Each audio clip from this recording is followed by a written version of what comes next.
이 시간 저희들이 데살로니가전서 2장을 읽었습니다. 여러분, 데살로니가전서 2장에서는요. 하나님과 연관돼서 모든 장 전체가 쓰여지고 있습니다. 하나님을 힘입어 많은 싸움 중에 하나님의 복음을 너희에게 전했다. 하나님께서 옳게 여기심을 입었다. 하나님을 기쁘시게 한다. 또 우리는 하나님의 복음을 전한다. 우리의 증인은 하나님이시다. 하나님께 합당하게 행하는 삶을 살아라. 하나님을 기쁘시게 하지 아니하고 모든 사람에게 대적이 되었던 이들이 있다. 그러면서 하나님의 교회, 하나님의 말씀, 하나님과 연관되어서 모든 것들이 2장에서는 쓰여지고 있음을 보게 됩니다. 데살로니가 교회를 향해서 지금 바울 사도는 지금 글을 쓰고 있습니다. 잠깐 그들이 사도행전 17장에서 바울 사도가 그곳에 2차 전도행 때에 이르러서 한 3주 정도 말씀을 전했는데 그곳에 교회가 세워지게 되었죠. 근데 이제 열정은 있고 또 우리가 1장에서 보았듯이 그들은 참 순수한 복음을 가지고 있었습니다. 믿음의 역사, 사랑의 수고, 또 소망의 인내, 그리고 말씀의 능력, 성령의 기쁨, 강림의 기다림, 이러한 열정을 가지고 있었음에도 불구하고 아직 신앙의 뿌리가 그렇게 깊게 내리지 못했습니다. 그래서 주변에 많은 그러한 다른 교훈을 가진 자, 거짓 그러한 선지자들에 의해서, 교사들에 의해서 많이 흔들림을 받고 있었습니다. 그래서 바울 사도가 이렇게 편지를 쓰고 있는 것입니다. 특히 우리가 잘 아는 그러한 흔들리고 고난 가운데 특히 동족으로부터 그러한 억울하고 힘든 일을 당했습니다. 매를 맞고 감옥에 갇히기도 하는 그런 일들을 당했거든요. 그래서 그들을 위로하면서 격려하면서 우리 주님 반드시 오신다. 하나님의 나라에 대해서 말씀하고 심판 때까지 주님은 함께 하신다에 대해서 말하면서 특히 2장에서는요. 하나님에 대한 것을 강조합니다. 요즘에 이단이니까 하나님의 교회라고 얘기하는데 이 성경에서 2장에서 하나님의 교회가 나옵니다. 그런데 이단이 말하는 하나님의 교회가 아니라 무슨 어머니 하나님이 있고 또 그 남편 안산웅이가 죽으니까 이전에 부인 장길자가 나타나서 어머니 하나님 하면서 막 교회가 나오는 것마다 지금 다 사버려요. 대부분 교회 너무나 어렵고 이렇게 건축해놓고 넘어가는 교회들 다 지금 하나님의 교회가 이단 하나님의 교회가 다 경매받고 다 사버리잖아요.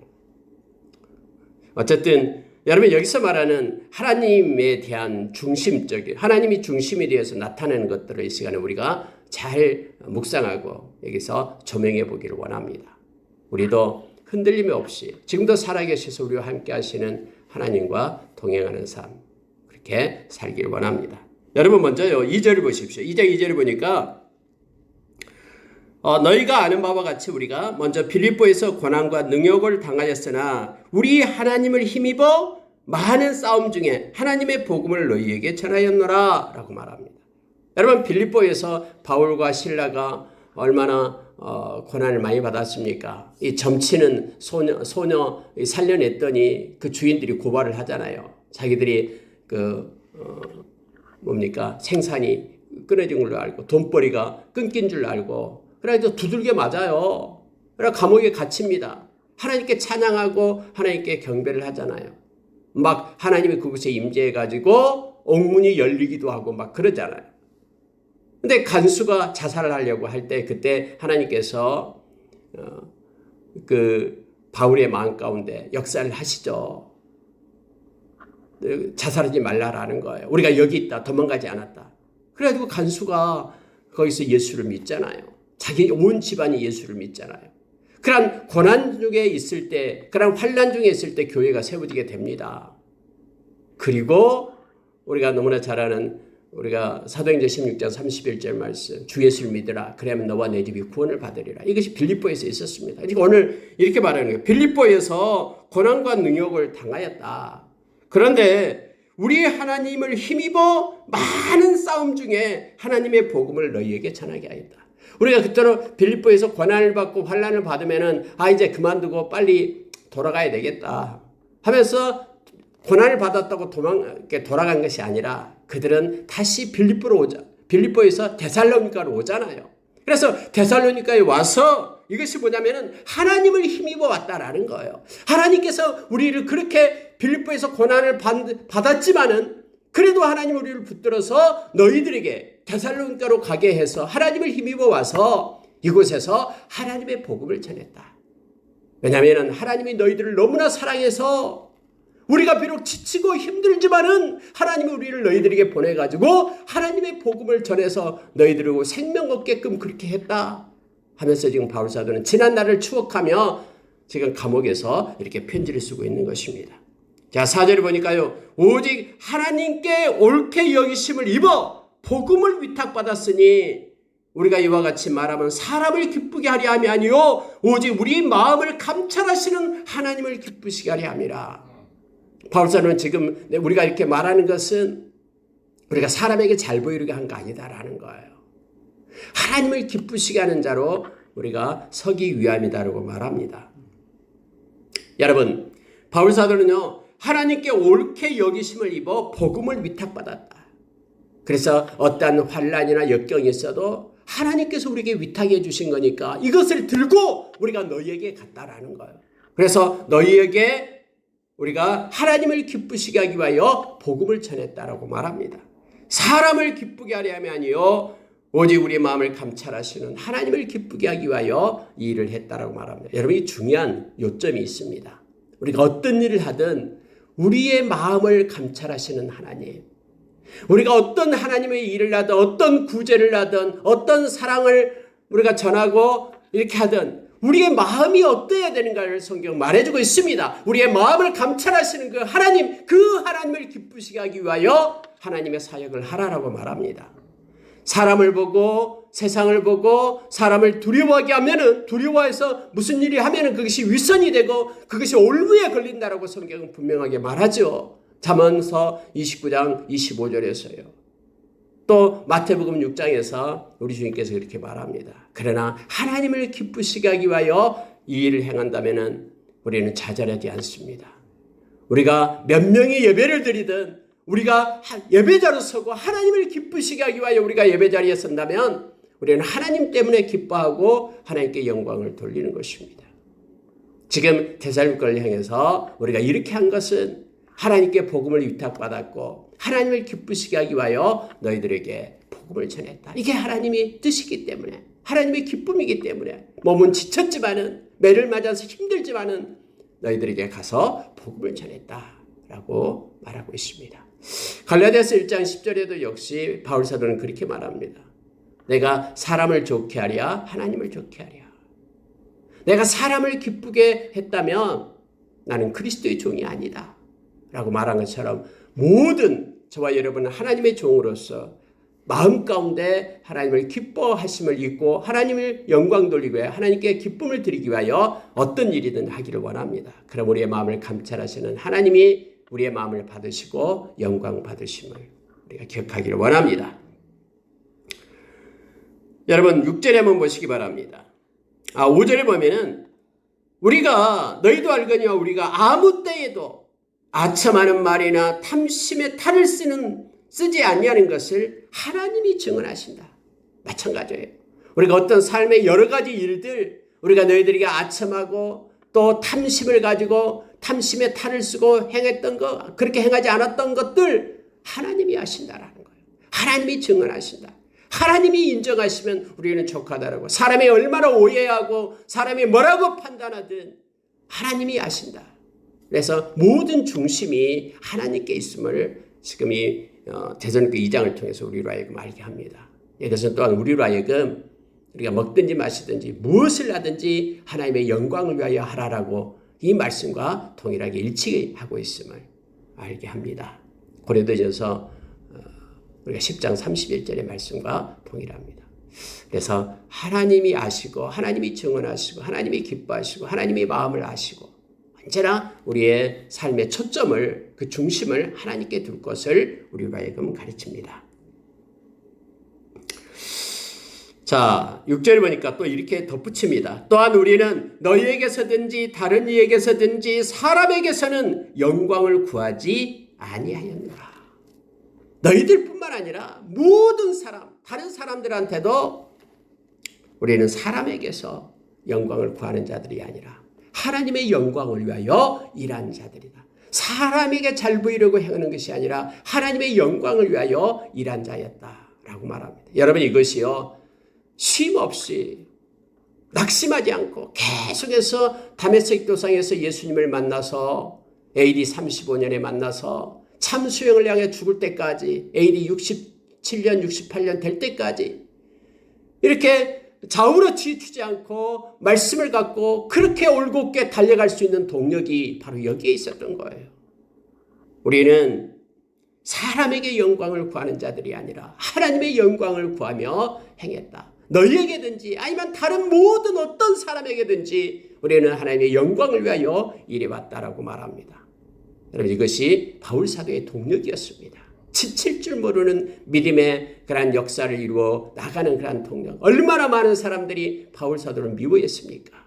얼마나 많은 유대인들이, 동족들의 유형 가운데 바울 사도가 있었습니까? 그럼에도 불구하고 좌절하지 않고 달려가는 것은 내가 사람 때문에 하는 것이 아니라 하나님을 바라보고 하나님의 영광을 구하면서 달려왔기 때문이다라고 말하고 있습니다. 우리의 목숨까지도, 하나님의 복음뿐만 아니라 우리의 목숨까지도 너희에게 주기를 기뻐함은 너희가 우리의 사랑하는 자가 됨이라 라고 데살로니가 그들 교인들을 향해서 바울 사도가 진심을 가지고 그렇게 하나님의 복음을 증거했음을 말해주고 있습니다. 하나님이 기뻐하시고 뿐만 아니라 우리도 우리의 생명을 다해서 너희들에게 주기까지 하나님이 기뻐하시니까 우리도 그렇게 기뻐하며 너희들을 사랑했다. 그래서 바울 사도는 고백합니다. 언제나 바울 사도는 너희처럼 사랑을 다해서 진지하게 하나님의 일을 행했습니다.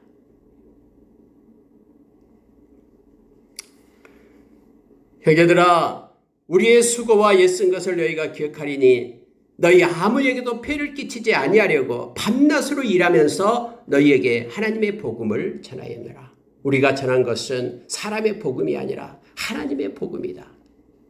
하나님께 초점을 맞추고 하나님이 위탁한 그 복음을 우리가 너희들에게 전했다. 너희들에게 폐를 끼치지 않으려고 우리가 밤낮으로 일하면서 우리의 생계를 챙기며 그리고 하나님의 복음만을 너희들에게 전했다 라고 지금 말합니다. 하나님이 증인이시다.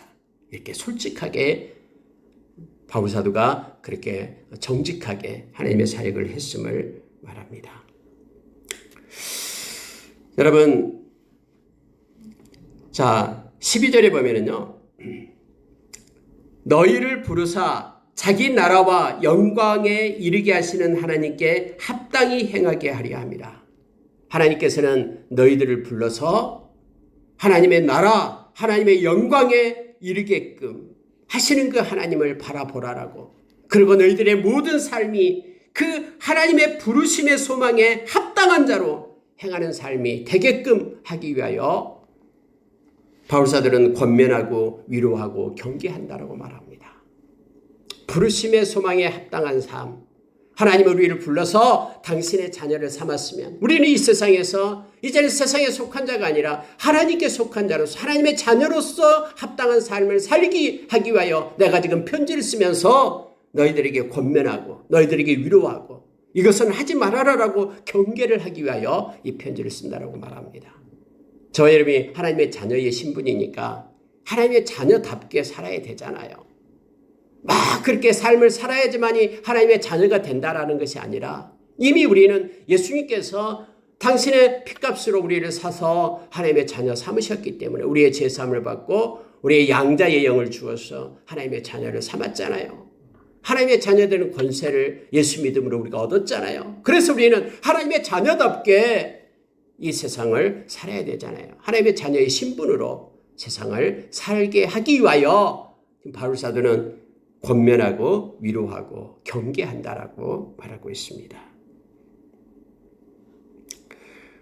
하나님의 말씀을 받을 때에 너희들이 사람의 말로 받지 않고 하나님의 말씀으로 받았으니 진실로 너희들이 잘했다 그러하다 이 말씀이 또한 너희 믿는 자 가운데서 역사하느니라. 하나님의 말씀을 가진 자들은 하나님의 그 말씀이 너희들 가운데 역사한다라고 말하고 있는 것입니다. 하나님의 말씀은 살아있기 때문에 그 말씀을 마음에 받을 때 그 말씀이 너희들 가운데 역사한다 하면서 말씀으로 권면하고 있음을 보게 됩니다. 지금 바울 사도는요, 우리가 그래서 뭘 권면하냐면요, 이 데살로니가 교회들이 너무나 고통을 받고 핍박을 많이 받았거든요. 그러니까는 너희들이 핍박을 받는다고 해도 하나님을 떠나지 말라라는 거예요. 예수 그리스도를 믿는 믿음에서 떠나지 말라. 주님은 반드시 다시 오시고, 그래서 데살로니가 4장 5장에서는 다시 오실 주님에 대해서 너무나 자세하게 기록하고 있잖아요. 휴거에 대해서도 이 데살로니가 전서 4장에서 기록하고 있는 거예요. 다른 데는 기록이 없어요. 주님이 오실 때 나타날 것. 설사 너희들이 고난을 받아서 이 땅에서 순교하고 죽는다 해도 너희들은 주님이 오실 때 다시 부활해서 가장 먼저 이 땅에 사는 자보다도 죽는 자를 먼저 우리 주님은 데리고 그렇게 천군 천사와 함께 오실 것이다라고. 그래서 죽는 한이 있더라도 믿음에서 떠나지 말 것을 격려하고 권면하고 있는 것을 보게 됩니다. 이 세상의 모든 삶을 다 주어도 바꿀 수 없는 그런 믿음의 삶, 영원한 영생을 너희들이 얻었기 때문에 너희들이 흔들림 없는 믿음 가운데 설 것을 지금 요청하고 있는 거예요. 그러면서요, 바울 사도 이걸 얘기합니다. 어떤 얘기를 하냐면요, 자 보십시오. 14절 15절이에요. 형제들아, 너희가 그리스도 예수 안에서 유대에 있는 하나님의 교회들을 본받는 자가 되었으니 그들이 유대인에게 고난을 받은 것과 같이 너희도 너희 동족에게서 동일한 고난을 받았느니라. 지금 여러분 여기서 하나님의 교회를 얘기하고 있는데요. 이 하나님의 교회는 예루살렘 교회들을 얘기합니다. 예수 그리스도를 믿는 교회를 얘기하죠. 여러분 예루살렘 교회가요, 그 유대인들, 유대교를 믿는 사람들, 예수님을 영접하지 않는 사람들에 의해서 엄청난 핍박과 고난을 받았어요. 그래서 그들처럼 즉 예루살렘에 있는 그런 하나님의 교회들처럼 너희들도 지금 너희들 동족으로부터 동일한 고난을 받고 있다. 내가 알고 있다.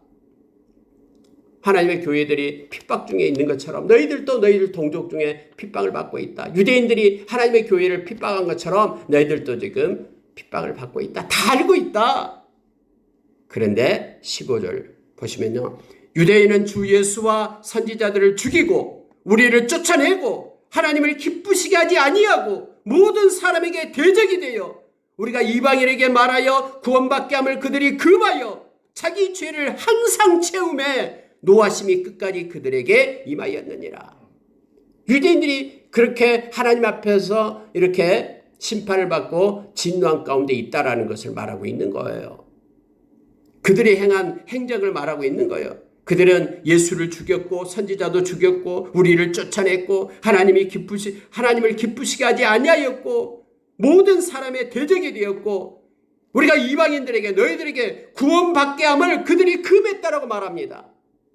이방인에게 복음 전하는 것을 그들은 너무나 싫어했고 그래서 자기 죄를 항상 채우고 있다라고. 그래서 하나님의 그 죄로 인하여 하나님의 진노와 노하심이 그들에게 임했다라고. 그러니 너희들이 동족 가운데 고난을 받는다 할지라도 하나님이 알고 계시고 하나님이 너희들의 대적들로부터 너희들을 지킬 것이다. 그러니 힘을 내어서 믿음을 잃어버리지 말고 어떤 고난과 핍박이 오더라도 승리할 것을 요청하고 있는 것입니다. 18절 보시기 바랍니다.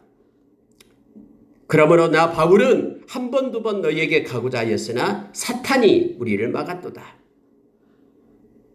갑자기 사탄이 나옵니다. 여러분 바울 사도가요, 그 데살로니가 여러 번 가보고 싶어 했습니다. 그런데 사탄이 막아서 못 갔다라고 얘기합니다. 우리가 여기서 잠깐 이 문제를 묵상을 해야 됩니다. 여러분 어떻게 사탄이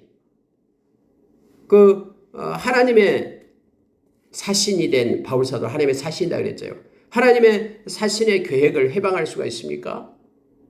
사탄이 우리의 계획을 해방할 수 있습니까? 지금 이 얘기예요. 지금 바울 사도의 계획은 뭐냐면은 데살로니가에 가서 너희들 여러 번 만나서 너희들을 위로하고 격려하고 고난받고 있는 너희들에게 힘을 주고 그러고 싶었다라는 거예요. 근데 사탄이 막았다라고 얘기합니다. 여러분, 그래서 중요한 것을 우리가 하나를 기억하기를 원합니다. 언제나 사탄은 이렇게 방해를 합니다. 근데요, 사람의 계획을 사탄은 방해할 수가 있어요. 여기에 바울의 계획을 사탄은 방해할 수가 있습니다. 그런데 하나님의 계획은 사탄이 방해할 수가 없습니다. 사탄이 행하는 모든 것들은 하나님의 허락하심 밑에 있다는 것을 우리가 기억해야 됩니다. 우리가 욥기서에서도 보았듯이 하나님의 허락이 없으면요, 사탄이 그렇게 행할 수 없다는 걸 알게 됩니다. 여러분, 때로는 이게 좋은 일이에요. 이렇게 하면 좋겠어요. 누군가를 돕는 일이고 그 사람에게 유익한 일이고, 그런데 그 일이 잘 되지 않아요. 때로는요. 여러분, 우리가 바울 사도가 2차 전도 여행 때 소아시아 지역에서 하나님의 말씀을 전하려고 막 했잖아요. 그런데 막혀요. 전해지지 않습니다. 여러분, 복음을 전하는 건 좋은 일이잖아요.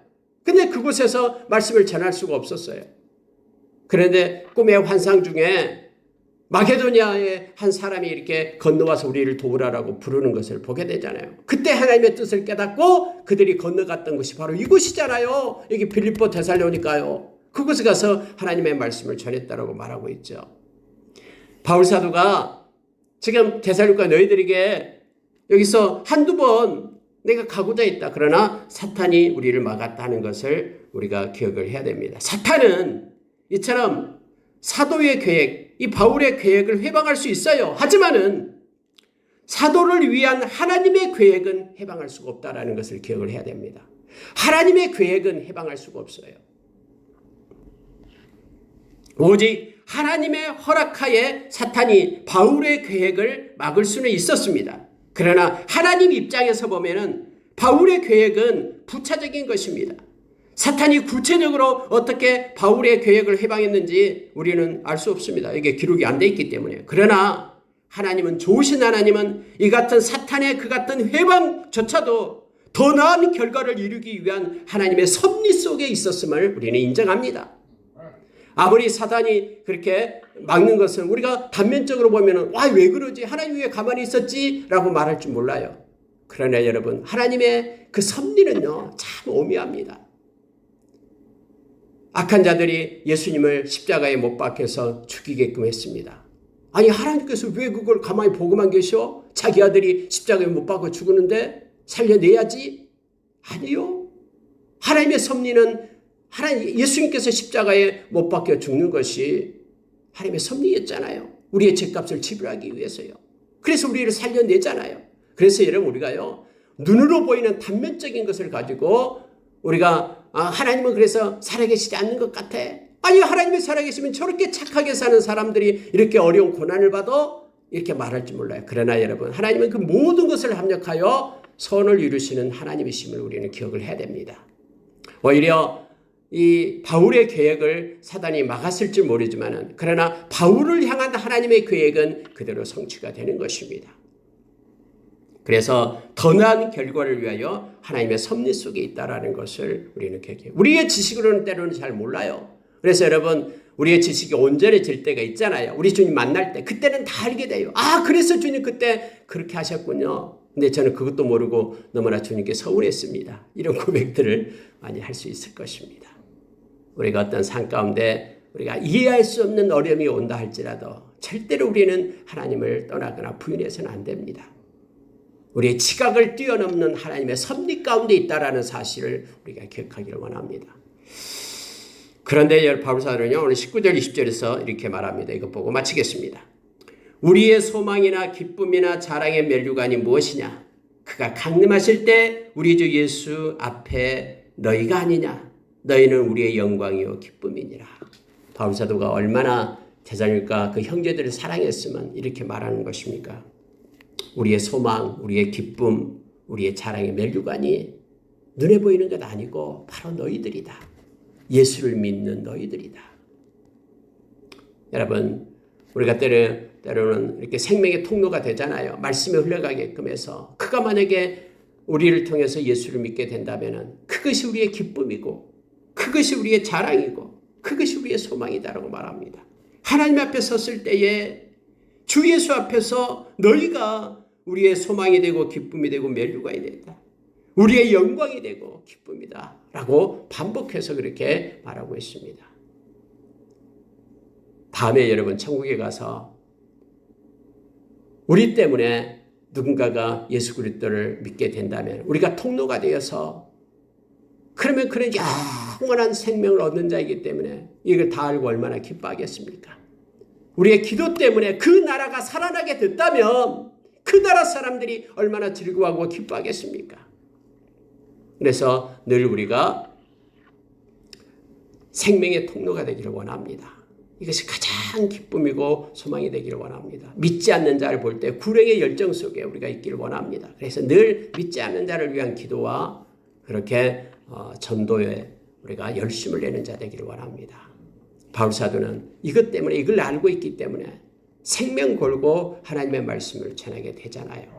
사람의 지혜로 그들이 구원을 얻는 것 아니고 성령의 나타나심과 능력으로 하나님의 이 복음 말씀으로 그들이 생명 얻게 됨을 알기 때문에 십자가 외에는 이 복음 외에는 다른 걸 다 배설물로 여기고 온전히 십자가만 자랑하며 하나님의 이 복음 너희를 위하여 예수님이 죽었다라고 제산 받았다라고 그래서 너희들은 예수를 믿기만 하면 구원받는 하나님의 백성이 된다라는 이 놀라운 복음의 메시지를 생명 걸고 전했음을 우리 너무나 잘 압니다.